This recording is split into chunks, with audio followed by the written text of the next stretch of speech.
వారి తరుణం ప్రార్థన చేయుదమా.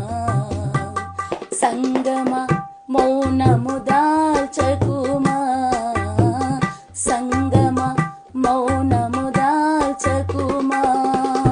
కోసేటి పనిలోన పాలుందుమా, సంగమ మౌనము దాల్చకుమా. కోసేటి పనిలోన పాలుందుమా. యజమాని నిధులల్లి నిలువాయనే, యజమాని నిధులల్లి నిలువాయనే. ఇది కోతకు సమయం అని వారి